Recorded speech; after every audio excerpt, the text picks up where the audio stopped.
किसान विरोध धान की फसल में पहले यूरिया कब डालें और साथ में क्या क्या मिलाकर डालें जिससे धान की बढ़वार तेजी से हो और कल्लों का फुटाव भी जबरदस्त हो।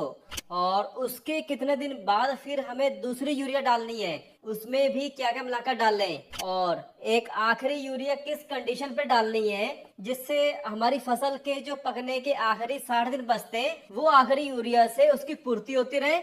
तो इस तरीके से हमें यूरिया खाद को अपनी फसल के हिसाब से देते रहना है। तो सबसे पहले बात करते हैं कि हमें पहले यूरिया कब डालनी है। तो इसके लिए सबसे पहले हमें यह देखना है कि अगर हमने बासमती किस्में या फिर हाइब्रिड या फिर कम समय में पकने वाले धान की वैरायटी लगाई है तो भाई पहली यूरिया हमें 8 से 10 दिन में देनी है, क्योंकि भाई ये जो धान की वैरायटी होती है ये जल्दी ग्रोथ करती है और फिर धान को हरा भरा कल्लों का विकास के लिए हमें पहले यूरिया 8 से 10 दिन में देना बहुत जरूरी होता है।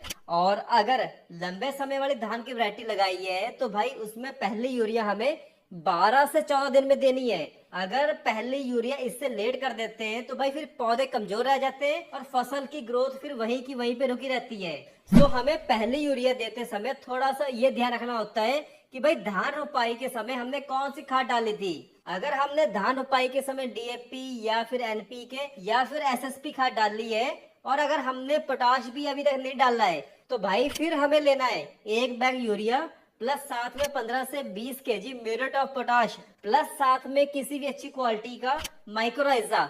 माइक्रोराइजा ये भी पहली खाद में देना बहुत जरूरी है, क्योंकि भाई माइक्रोराइजा ये हमारी फसलों में जितने भी स्टॉक पड़े मैक्रो और माइक्रो न्यूट्रिएंट उन सबको चरण फॉर्म में लाके पौधों तक पहुंचाने का काम ये माइक्रोराइजा ही करता है। माइक्रोराइजा ये फास्फोरस अपटेक में सबसे ज्यादा मदद करता है, मतलब जो फास्फोरस जमीन में इनसॉल्युबल फॉर्म में पड़ा होता है माइक्रोराइजा उसे फिक्स करके सॉल्युबल फॉर्म में लाके पौधों की जड़ों के पास दे देता है। सो इसलिए हमें पहले यूरिया में इन तीनों को अच्छे से मिलाकर हमें छींटा दे देना है। अगर ये कॉम्बिनेशन आप पहले यूरिया के साथ देते हो तो भाई इसी खाद के 8 से 10 दिन बाद हमारा खेत एकदम जबरदस्त हो जाएगा। आप ट्राई करके भी देख सकते हो। और अब बात करें कि भाई हमें दूसरी यूरिया खाद कब डालनी है, उसमें भी क्या क्या मिलाकर डालना है। तो दूसरी यूरिया खाद ये पहले यूरिया खाद के 10 से 12 दिन बाद डालनी है, मतलब धान रोपाई के 22 से 25 दिन बाद हमें दूसरी यूरिया खाद डालनी है।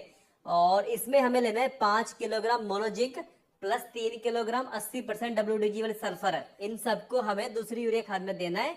अगर हम धान की फसल में जिंक नहीं डालते हैं तो भाई जिंक की कमी के कारण पत्तों में भूरे रंग के दाग धब्बे बनना शुरू हो जाते हैं और फिर फसल की ग्रोथ और कल्ले बहुत कम बनते हैं। बाकी बात करें सल्फर की तो भाई सल्फर ये भी पौधों में प्रोटीन हो गया, अमीनो एसिड्स हो गए, विटामिन और क्लोरोफिल बनाने में बहुत ज्यादा मदद करता है। इसके अलावा अगर जिन खेतों में तनाछेदक या पत्ती लपेट कीटों का अटैक बहुत ज्यादा होता है तो फिर भाई हमें वहां पर 4 किलोग्राम पर एकड़ के हिसाब से फटेरा या फिर 2.5 किलोग्राम पर एकड़ के हिसाब से विटाको ये जरूर दे देना है। सो दूसरी खाद में हमें लेना है एक bag urea plus zinc plus sulphur और साथ में एक बढ़िया सा कीटनाशक। तो भाई ये हो गया हमारा दूसरी यूरिया खाद में हमें क्या क्या मिलाकर डालना है और क्यों डालना है। इसके अलावा बात करें कि एक आखिरी यूरिया हमें कब डालनी है और क्यों डालनी है, तो इसके लिए सबसे पहले हमें ये देखना है कि हमारी फसल की ग्रोथ और कल्ले कैसे हो रहे हैं। अगर ग्रोथ और कल्ले सही ढंग से नहीं हो रहे, टाइम के हिसाब से इतने अच्छे नहीं हो रहे,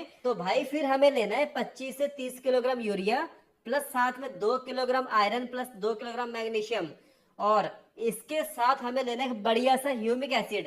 ह्यूमिक एसिड के बहुत ज्यादा बेनिफिट होते हैं। एक तो ये जमीन के पीएच को मेंटेन करता है, सॉइल कंडीशनर का काम करता है, जमीन को भुरभुरी करता है, मतलब कि जो पौधों की रुकी ग्रोथ होगी उसको चला देगा, जैसे कि धान के सारे कल्ले एक समान कर देगा। तो आखिरी खाद में हमें लेना है urea plus iron plus magnesium plus एक ह्यूमिक एसिड। इन सबको अच्छे से मिला के हमें आखिरी यूरिया में दे देना है, जिसके बाद हमारी फसल की जो पैदावार होगी, जो ग्रोथ होगी वो सबसे अलग ही दिखाई देगी। इस तरीके से हमें इन सब खादों को अपनी फसल के हिसाब से बारी बारी से डालते रहना है। बाकी हमें धान की फसल में पता होना चाहिए कि भाई कौन सी खाद कब डालनी है और क्यों डालनी है, तब जाके हम अपनी फसल से एक बम्पर पैदावार की उम्मीद लगा सकेंगे। बाकी इसके अलावा भी अगर आपके कोई सवाल हैं तो भाई आप कमेंट करके पूछ सकते हो। धन्यवाद।